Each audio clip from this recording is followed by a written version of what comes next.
This is the primal scream of a dying regime. Pray for our enemies, because we're going medieval on these people. You're just not got a free shot on all these networks lying about the people. The people have had a belly full of it. I know you don't like hearing that. I know you try to do everything in the world to stop that, but you're not going to stop it. It's going to happen. And where do people like that go to share the big lie? MAGA media. I wish, in my soul, I wish that any of these people had a conscience. Ask yourself, what is my task and what is my purpose? If that answer is to save my country, this country will be saved. War Room. Here's your host, Stephen K. Bannon.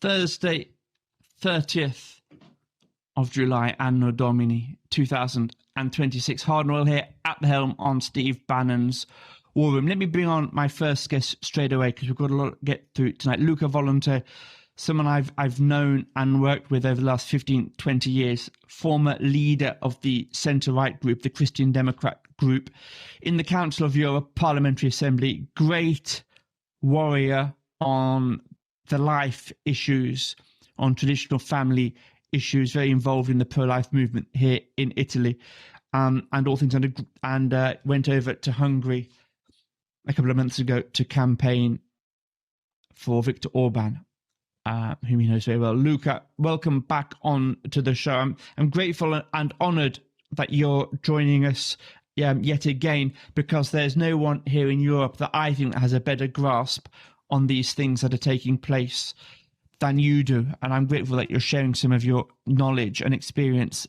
with our largely American audience. Let's get off straight away with the opening article we're going to talk about this evening. And we'll talk about what Viktor Orbán said in his first keynote speech in about 10 minutes' time. But the background of what's going on in Hungary, just to give a quick recap, is extremely alarming. The new government of Peter Magyar has forced the resignation of the head of state, the president. He's forced the resignation of the president of the Constitutional Court. He's effectively forced the resignation of Hungary's chief prosecutor. He's banned all members of parliament who have 3 terms or more from standing again at the next general election. These are serious issues that raise legitimate concerns to do with the politicization of Hungary. And this is especially important because, just to remind our audience and bring perhaps new viewers up to date, this is especially important because for at least the last 5 years, the Hungarian government, as it was being led then by Viktor Orbán, was consistently being pressured by Ursula von der Leyen, the president of the European Commission, because of the pretext that what Viktor Orbán was doing was undermining the democratic norms. Now, obviously, seeing as Peter Magyar is doing exactly the same thing, but more so than Viktor Orbán, there is a difference in the response from the European Union, the European Commission, because this time the Commission is absolutely silent. And that therefore leads to the question of, well, why was the European Commission withholding on the spurious pretext that Viktor Orbán was dissolving the democratic norms in Hungary?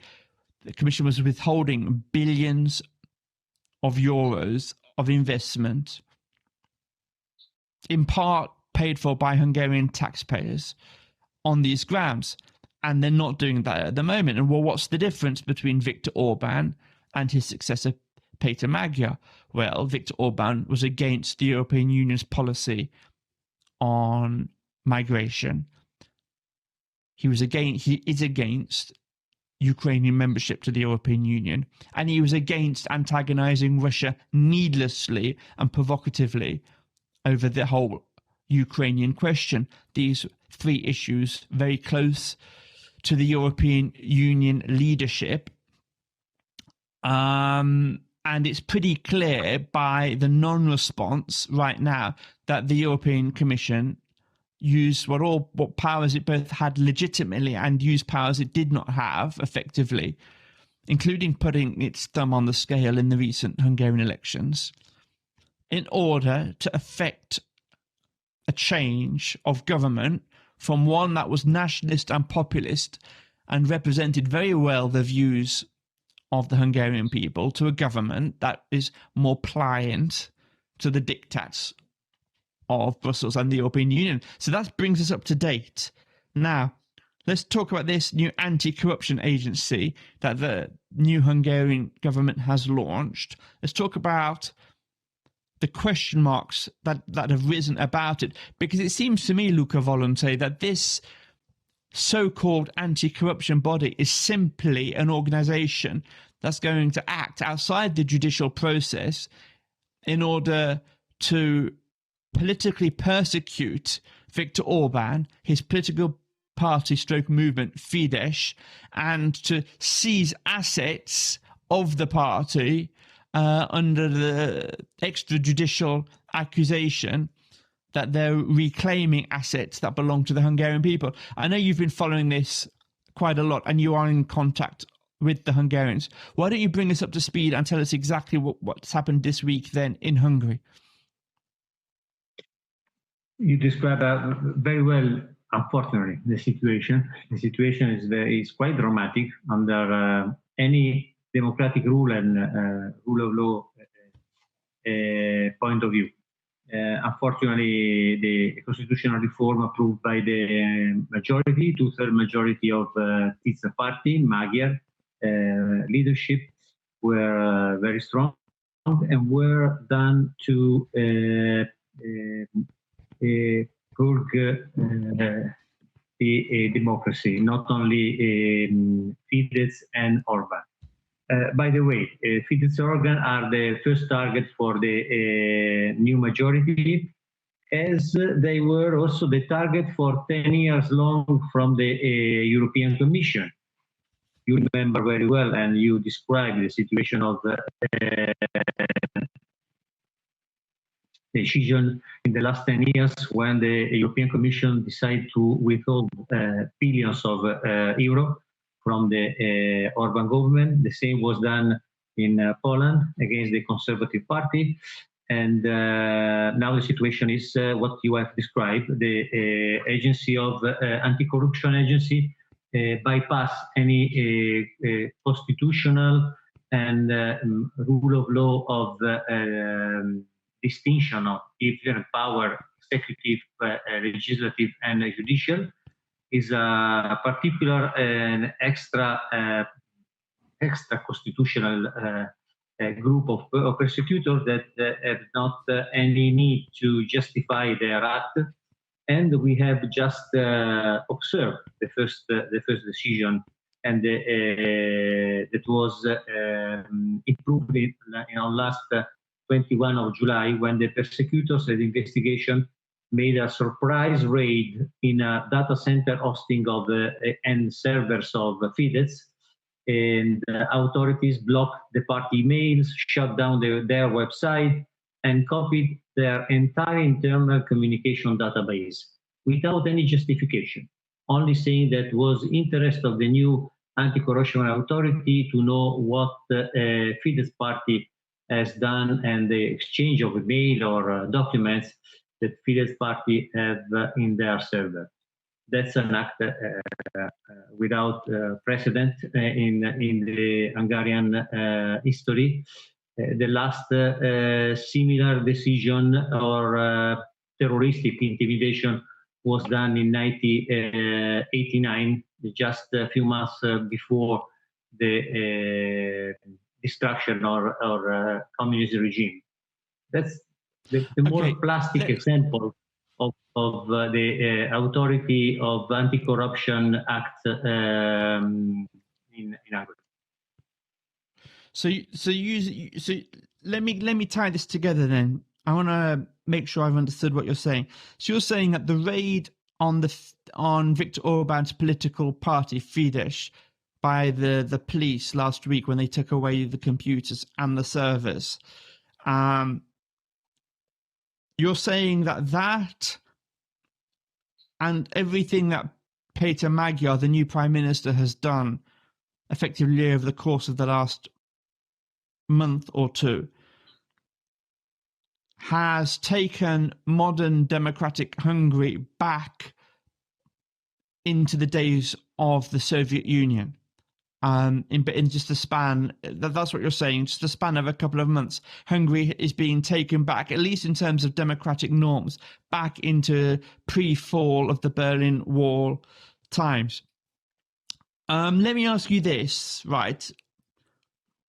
When I introduced you and said that you were the majority leader when you were in the Council of Europe Parliamentary Assembly, I just want to explain what that is, what that means. The Council of Europe Parliamentary Assembly is the organization that has delegates across the European Union, but also outside of the European Union, from all the signatories in continental Europe. It's actually a larger territory, far larger territory than the European Union itself. Has delegates from individual national parliaments to this collective parliamentary assembly, which meets in Strasbourg, effectively to safeguard the European Convention on Human Rights. And by the way, it's now required of new members to the European Union that it is a signatory to the European Convention on Human Rights. With that background that you have, Luca, not only in the Italian Parliament, but specifically in the Council of Europe Parliamentary Assembly, in the leadership position that you had in that body, do you think at this stage, from what you are seeing coming out of Hungary, that if these trends continue, there will be human rights implications under the convention with what is going on in Hungary right now? Can you foresee that situation happening? I think for sure the Parliamentary Assembly of the Council of Europe has a duty to open a monitoring procedure against the Hungarian government, to observe closely and prepare some recommendation for the Committee of Ministers and the same Hungarian government to change their approach in every reform and politically oriented reform against the opposition, in this case Fidesz party, and against the simple rules of European Commission. In the European Commission we have a lot of principle of human rights and also the principle of separation of power in the democracy. And we are facing now, observing that the separation of power in Hungary is totally bypassed through these new laws and a constitutional reform.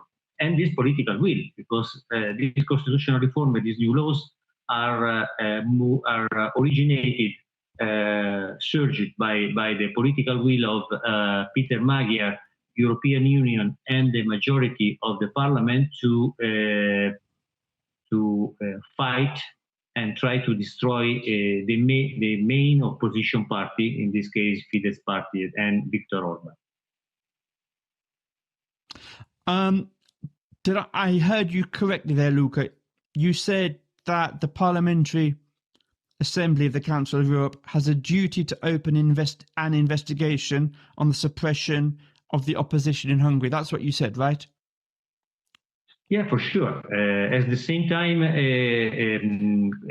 Venice Commission, the constitutional body of the Council of Europe, is investigating if the constitutional reform are rightly and in line with the best procedure of the constitutional reform around the world. On the other hand, the Parliamentary Assembly should not close their eyes, and they should, as soon as possible, open a monitoring procedure to verify what is happening won't be happening in the Hungary. All right, that's perfect. We're going to move on in just a moment. First of all, I give a quick shout out at this time of the show to our sponsor, Birch Gold. America wouldn't be celebrating America 250 if it wasn't for a strong foundation set by the framers. Hamilton built America's financial foundation on the principle of sound, stable money, a principle later embodied by the gold standard. However, America abandoned that discipline under President Nixon in 1971 and has since seen inflation erode the dollar's value. So what is the foundation of your savings? Is it gold or something that can be shaken, disrupted, devalued, or confiscated, as President Roosevelt did when he made the private ownership of gold illegal? Birch Gold Group has been helping Americans solidify their savings with gold for the past 15 years. They'll help you convert an existing IRA or 401k into a tax-sheltered IRA in gold. Learn how gold fits into your portfolio by texting Bannon, BANNON, to the number 989898. You'll receive a free, no-obligation info kit with an A+ rating with a Better Business Bureau and countless 5-star reviews. Let Birch Gold help build your foundation with gold. Once again, text Bannon to the number 989898 and do it today. Philip Patrick and his team are standing by, waiting for your call.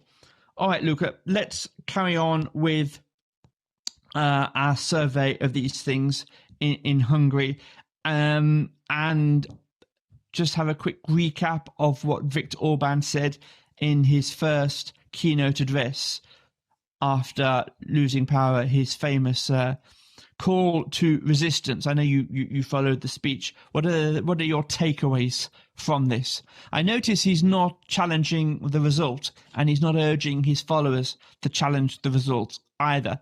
He wants to focus attention elsewhere. What is it he wants to do? I think Orbán has invited the supporter of Fidesz to forget the lost election and look forward to defend Hungary freedom, especially against this incredible attack of democracy that Peter Magyar is creating, is promoting in a form of autocracy to treat the democracy of Hungary. And on the other side, Fidesz, according Orbán, should enlarge and embrace all the people that want to defend democracy and freedom in Hungary. Not only their supporter, but also anyone would like to stand up against this form of autocracy that is supported by Brussels. On the other side, Orbán is calling also patriots, European patriots, to take control as soon as possible and to win back the independence of individual member states, autonomy of member states, and particularly competence that member states in the European Union have, and where this competence step by step eroded by European Commission, especially under the power of Ursula von der Leyen. It's interesting to suggest, and Ben, that just 4 days after the speech of Viktor Orbán and after the very bad performance of Peter Magyar when he has proposed a new President of the Republic, the chess Grandmaster Judith Polgar, and the chess Grandmaster Judith Polgar decide to reject this proposal. It's very interesting to look at the fiasco around Peter Magyar had immediately consequences. He lost more than 10% of.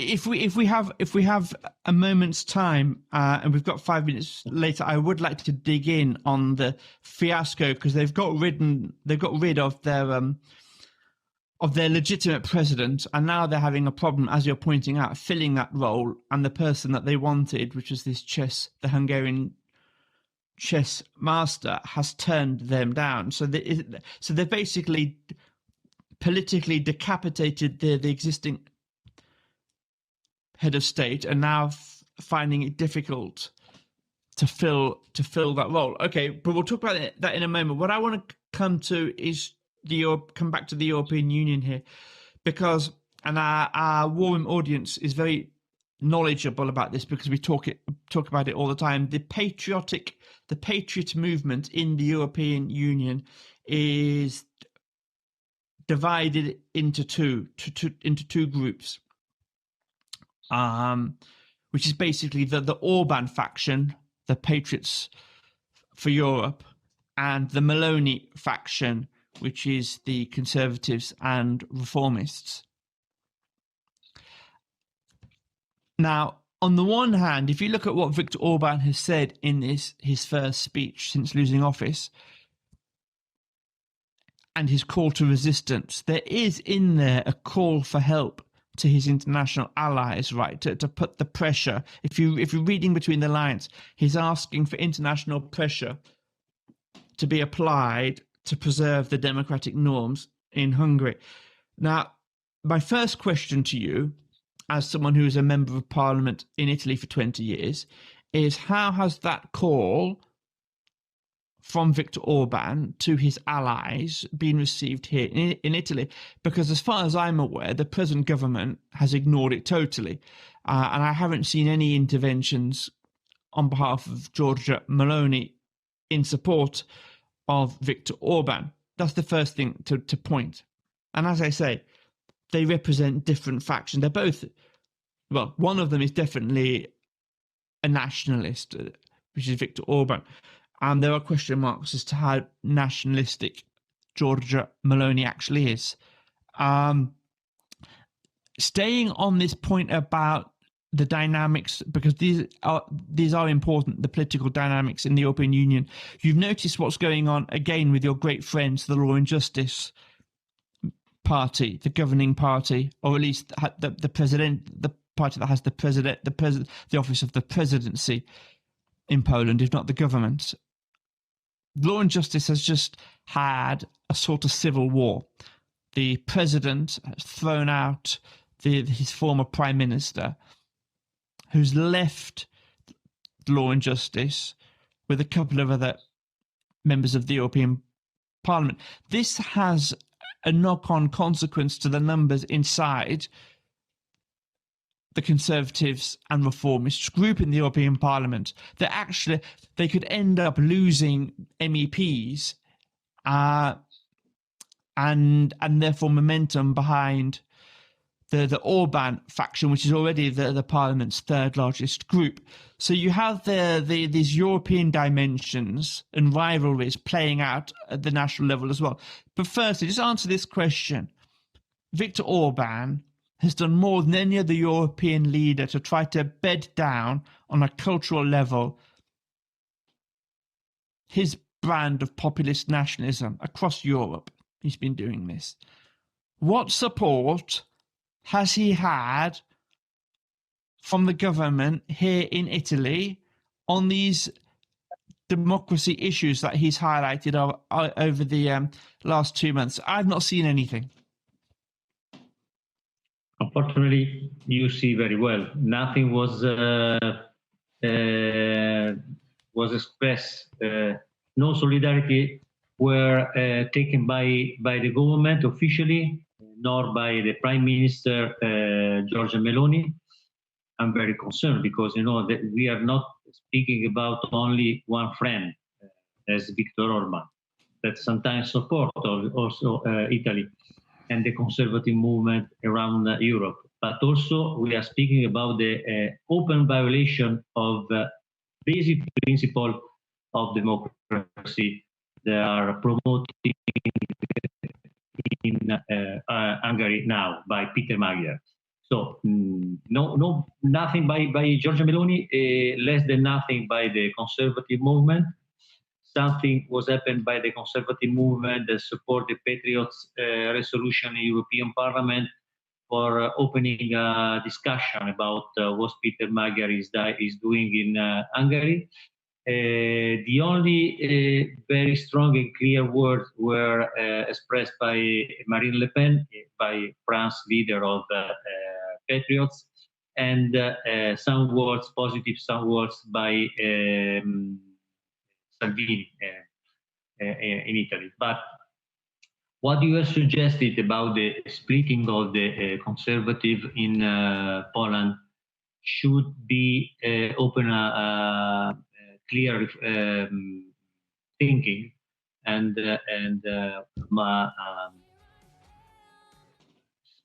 reflection inside all conservative and patriots movement in Europe, because quite similar situation was happened 2 days ago when the extreme right party in Hungary voted with Syriza party for implementing the National Protection Office or High Persecution Office in Hungary. So there is a temptation to divide the conservative movement, the patriots movement, and parties in different. Luca, Luca, hold on to that thought, and we'll come back to it in just 2 minutes.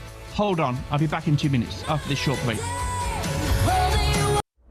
Hello, America's Voice family. Are you on Getter yet? No? What are you waiting for? It's free. It's uncensored, and it's where all the biggest voices in conservative media are speaking out. Download the Getter app right now. It's totally free. It's where I put up exclusively all of my content 24 hours a day. You want to know what Steve Bannon's thinking? Go to Getter. That's right. You can follow all of your favorites. Steve Bannon, Charlie Kirk, Jack Posobiec. And so many more. Download the Getter app now. Sign up for free and be part of the movement.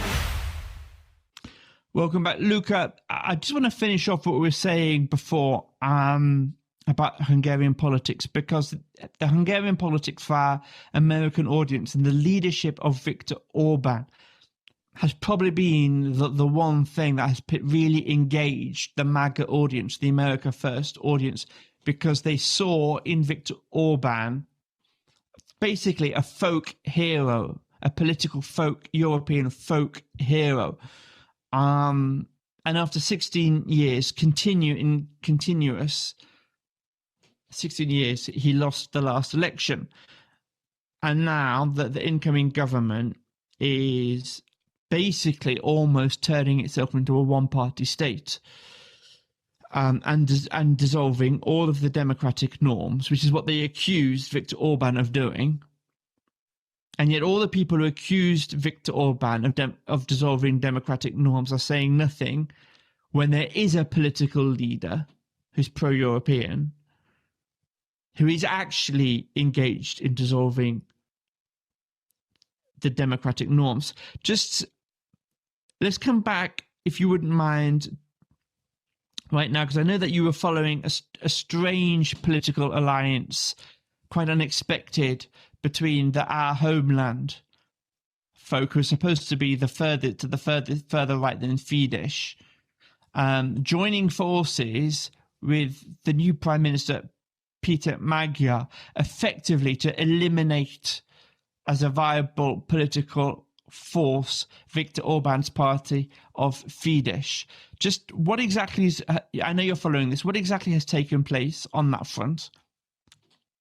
So Orbán said in his speech 10 days ago that he would like to unite also all the freedom lovers and the right in Hungary for defending freedom.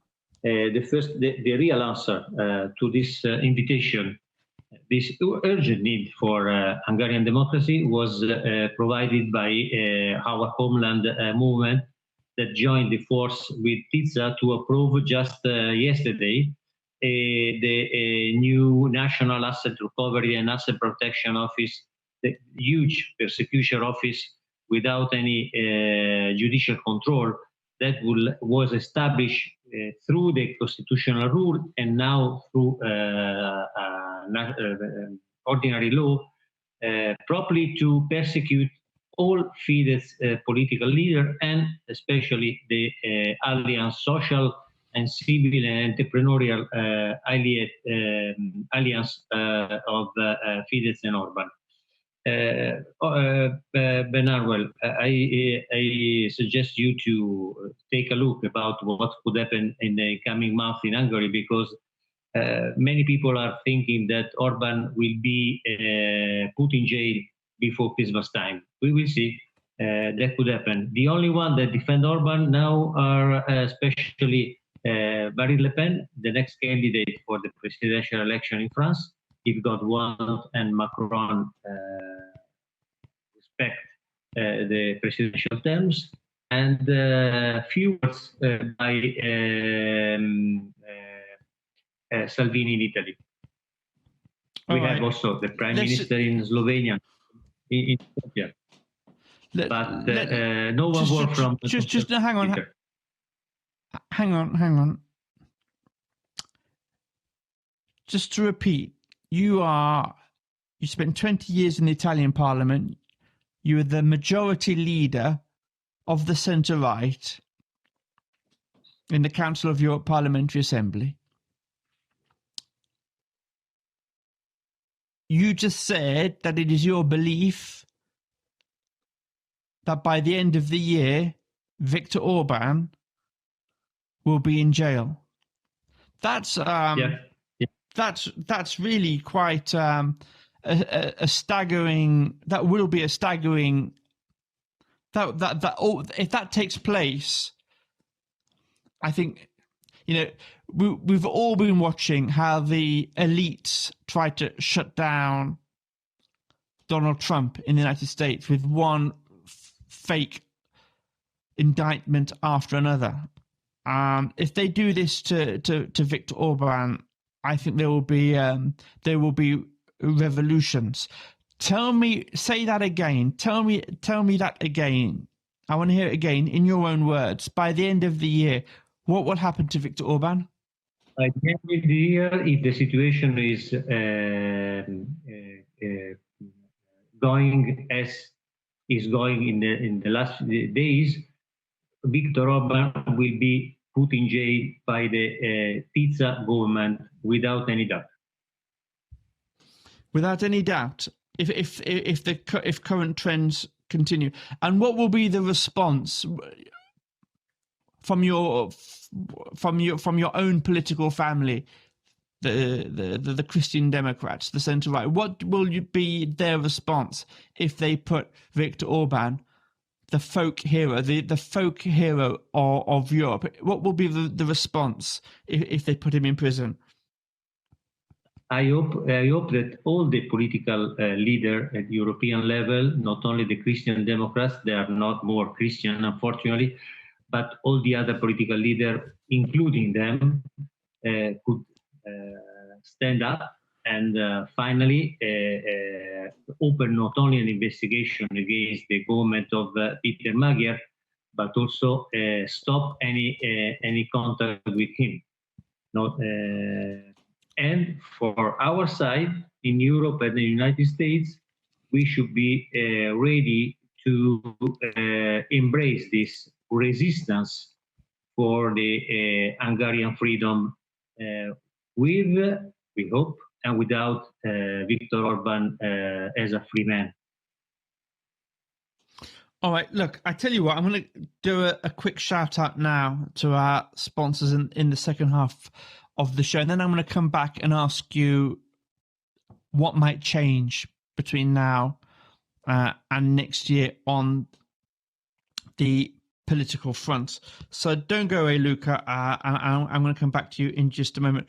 So in a blink of an eye, your American dream can turn into a nightmare with just some information gathered from publicly available sources and a forged signature, criminals can legally, underline that, legally transfer your home ownership into their name.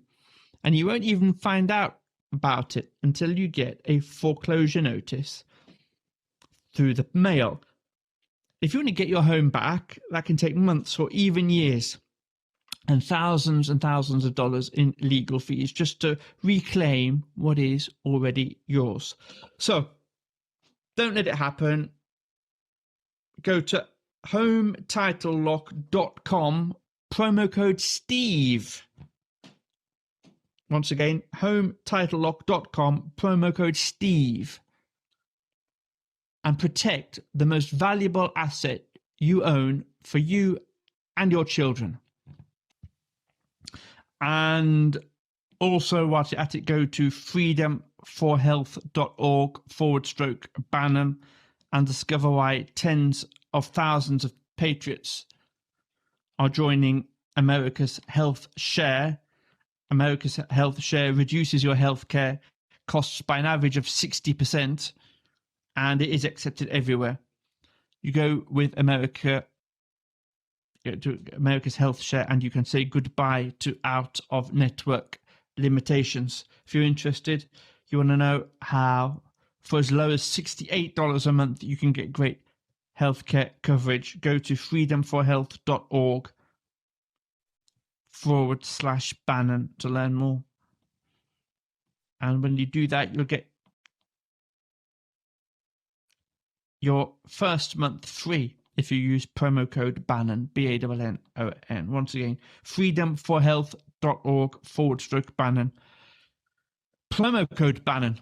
All right, wrap up the show now with Luca Volontè, the former majority leader of the centre-right in the Council of Europe Parliamentary Assembly. Luca, let me just point out, so with regards to Italy, there's elections due by the end of next year, though according to recent reports in the press, Giorgia Meloni might call an early election by next April. Also next April will be the French elections, and over recent weeks, the Court of Appeal has ruled that overturned a lower court decision and said that Marine Le Pen can actually stand in this election, even if she has to do so with an ankle bracelet. If seeing as you pointed out earlier on in the show, Marine Le Pen is effectively the only European political leader to speak out, to have spoken out in defense of Viktor Orbán, and seeing as by all indications the outcome of the next election in Italy will almost, it looks like on present indications, Giorgia Meloni will be dependent for a governing majority on General Vannacci. What dynamics do you think that might bring, both with Marine Le Pen in the Élysée Palace in France and General Vannacci as a coalition partner, as a majority coalition partner here in Italy? What difference could this make to bringing support to Viktor Orbán if the worst comes to the worst, as you suggested here on the War Room, Viktor Orbán is imprisoned by the end of this year? What differences in the election outcomes here in Italy and France could this bring to the Hungarian situation, Luca? That would help a lot, because now the prime ministers could defend, and they are defending with a very little voice, Orban, are the prime minister of Slovenia, the prime minister of Czechia, and the prime minister of Slovakia. Three strong but very little countries. I hope that the new government in Italy, hoping that the center-right and Vannacci would improve this position, next year will defend and promote a return of a simple democracy and respect of the rule of state and rule of law in Hungary, defending Orbán. And surely the Prime Minister, the President of the Republic of France, we hope all Marine Le Pen could strongly take a position as a President of the Republic of France for defending democracy and defending, in this case, also Viktor Orbán. That's hoping for everyone that believe that democracy and respect of rule of law are basic principles for freedom. And we hope also that just in case could happen that Orbán will be not only prosecuted but persecuted by Peter Magyar, also the United States will raise their voice strongly as they can to defend one friend that have defended for the 16 years democracy and Christian values in Europe.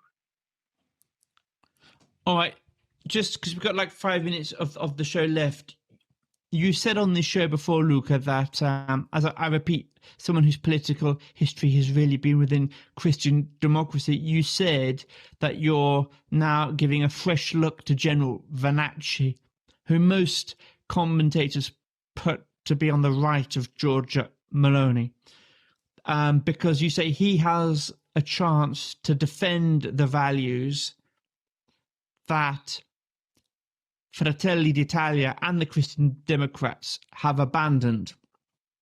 So with that said, let me just ask you something about this, the present coalition between Giorgia Meloni's party, Fratelli d'Italia, Brothers of Italy, which includes two smaller groups. You have the Forza Italia group, which was Silvio Berlusconi's party that he founded, presently run by Antonio Tajani, and then you have the League, which is led by Matteo Salvini.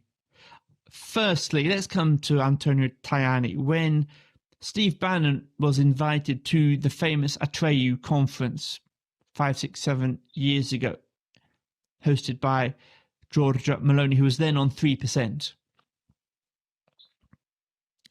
And Steve Bannon, I tell you, I've never seen anyone mobbed by press television cameras like a pop star. He said to the cameras there that Giorgia Meloni one day will be Prime Minister, and everyone laughed because she was only on 3%. Set to speak on the stage of that conference on that day was Antonio Tajani, who then, I suppose, would be the elder statesman of Italian politics. Now, of course, the political tides have reversed, that he's now very much diminished and Giorgia Meloni is very much increased. But that wasn't the case 6, 7 years ago. Tajani is a former vice president of the European Commission, former speaker of the European Parliament. He cancelled his attendance at the Atreyu conference on that day because he said he wouldn't share a platform with Steve Bannon. Okay, now so that's just the background. Antonio Tajani's big selling point to Italian politics is that he's basically the European Union's man in Italy. Just let me ask you an astonishing set of developments this week from Italian politics. I won't go into the details, but you have about $15 billion worth of loans being made available by the European Union to EU member states to spend on defence, to help boost, to get this 5% of NATO commitment. There's an astonishing thing that the European Union is waiting for Italy to sign to say how much money it wants to borrow. Tajani came out with this statement saying, oh, we've sorted out with the Commission. We've got until the end. They're giving us an extension to decide how much money we want. We've got till the end of the year. The European Commission came out and said, no, that's not remotely true, which is bizarre. The Commission came out and said, no, that's not true. We're waiting for Italy to say how much money they want. That his big selling point is supposed to be his relationship with the European Union. As I say, former Vice President of the European Commission, former Speaker of the European Parliament, etc., etc., etc. What is going on between Brussels and Antonio Tajani? And in a roundabout way, does that not weaken Giorgia Meloni's coalition if one of her essential parts is visibly imploding in real time? We've only got like 2 minutes left of the show, but just tell me, were you not surprised and astonished to see that across the headlines of the newspapers this week, Luca Volontè?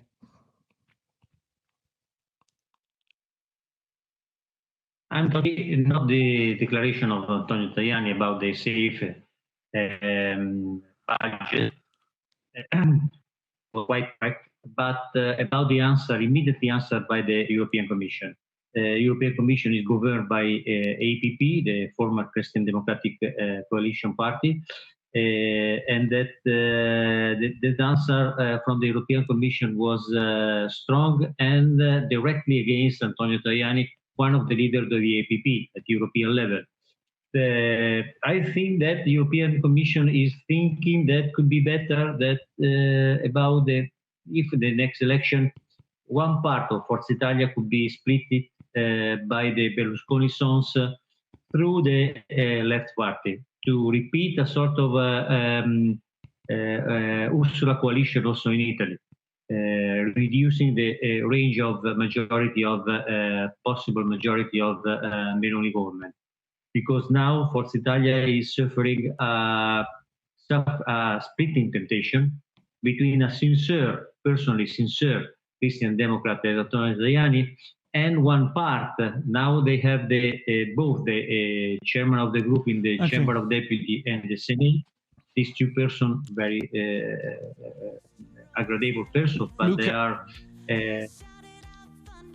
Luca, let me just get that right, because we've got like 30 seconds left.